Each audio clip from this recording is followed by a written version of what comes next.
Hey guys, we have a Lowrance HDS12 on the bench today, just a regular 12, not the Elite. Customer complaint is won't power on, so let's give this a quick test.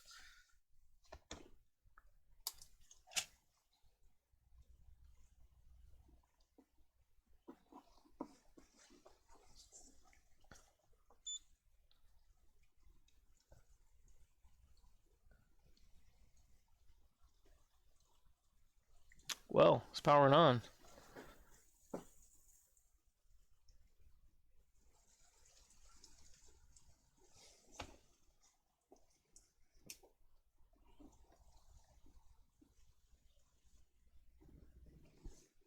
Alright, so we're going to let this thing fire up. We're going to give it a good test. We're going to try it with...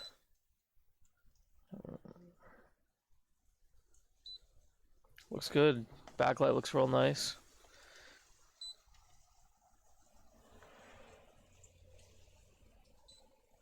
Touch seems to be working okay. I'm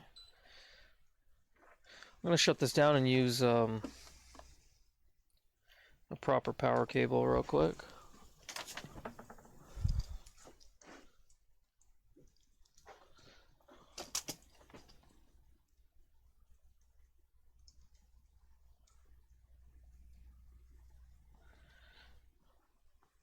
Actually, customer sent in this power cable for us.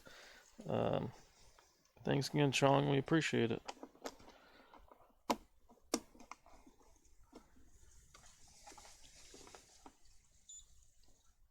Again, everything seems okay. So yeah, we're gonna let this thing fully boot up. We're gonna give it a good test, and then we're gonna go ahead and tear it back apart, or tear it apart. We haven't taken it apart yet. We're gonna take the back off, do a visual inspection of the motherboard, really take a good look at it. Maybe there's some intermittent connections there, especially around the power socket. We've found that some cold solder joints sometimes around here. Or anywhere else. We're just going to give a good visual inspection. If we absolutely can't find anything wrong with this unit, we'll touch base with the customer, let them know, and then we'll go ahead and do preventive maintenance on it. We're going to resolder that power socket. We're going to resolder any places that we've seen issues in the past with either cold solder joints or broken components or things like that. We're going to clean all the connectors and internal cables. We're going to reseat all those. Anything we could possibly think of that might have caused the issue the customer reported, we're going to go ahead and clean or resolve as a preventive measure. And we'll get back with you. Actually, hold that. Take a look at this.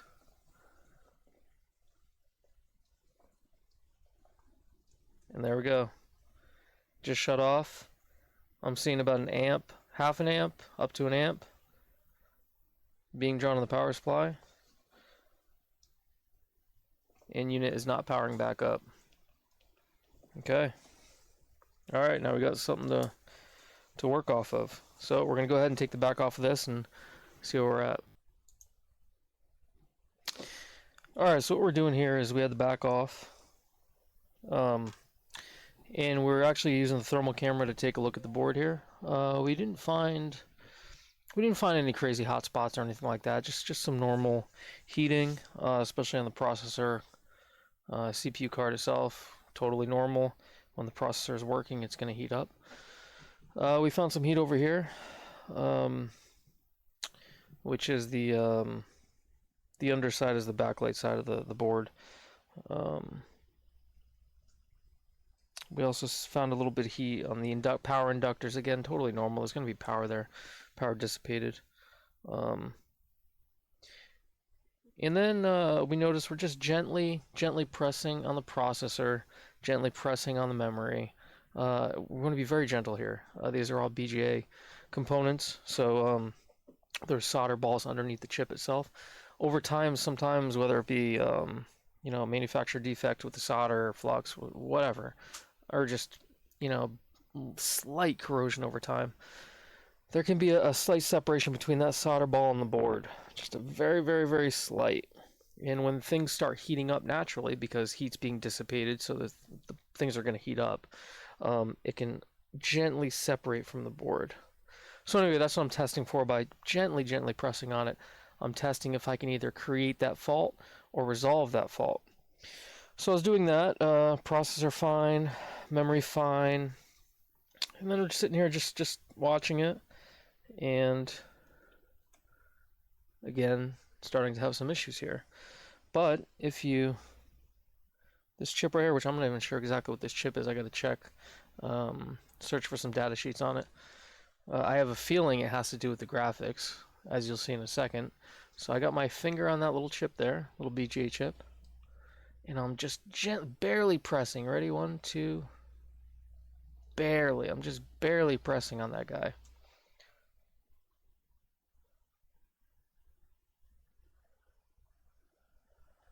I'm pressing a little bit harder now. Let it go, press, let it go, press. Now, let's see if it's... I mean, it might not be that chip. It might just be the card itself. I'm not positive. Because if I'm pressing on the card, obviously I'm going to be flexing underneath that chip. So, definitely some issues here. So the first thing I'm going to do is I'm going to take the CPU card out.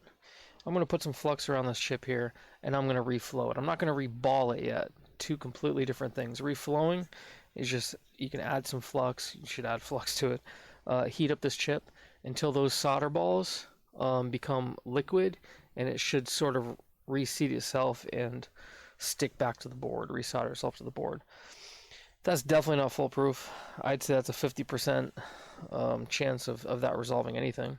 A lot of times when you have issues with the balls under the chip, you actually have to remove the chip, clean the solder, old solder balls off, clean the board, reball the chip, which means putting solder balls back on the chip itself, and then reflowing that chip back in place there.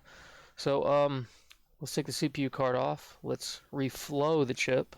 We're not going to reball it yet, as I said. And let's see if that resolves anything at all.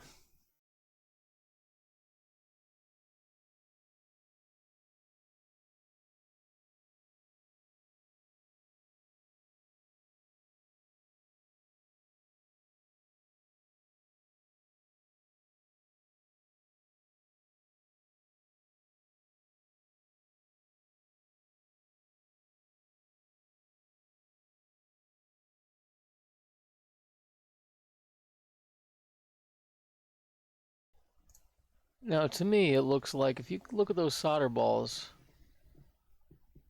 it looks to me like there's definitely a separation between the board and the solder ball. If you can see that, just in the left side there. So it seems like a pretty good candidate for a reflow. So let's go ahead and do that.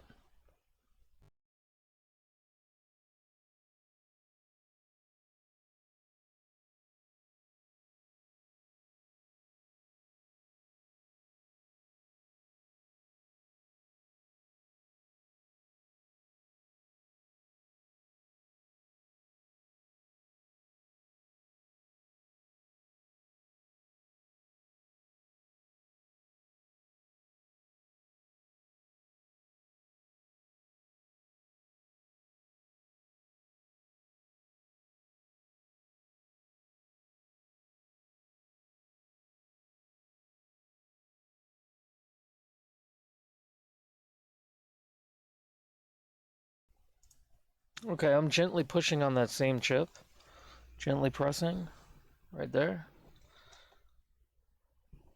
We look good now. So I think that's what it was. I think it was the solder balls underneath that chip weren't making a good connection with the board. They became separated over time. I'm gently pushing on the processor again. I want to make sure there's no issues there. That's it. This one's done, guys. We're going to take the heat gun, not the reflow station that I use for reflowing chips that I just used. I have another lower powered heat gun reflow station set to a lower temperature like 200C. We're going to gently roll some heat over that CPU card just to make sure there's no ongoing issues. Again, heating up a chip just like any metal. If you heat something up, it'll expand. When it cools off, it contracts. And if there's some cold solder joints underneath those chips, the heating and cooling, the contraction and expanding, will cause an intermittent connection and could cause some issues. So we want to make sure we did resolve the issues by reflowing that chip, by heating and cooling that chip off. Um, you can always use some freeze spray too to simulate the cooling. Or you can actually just take some can of air if you can't find freeze spray, tip that guy upside down, and that CO2 will work like freeze spray, no problem. A little bit tip there for some cheaper freeze spray. But so far so good. Everything looks fine. So I'd say this one's fixed.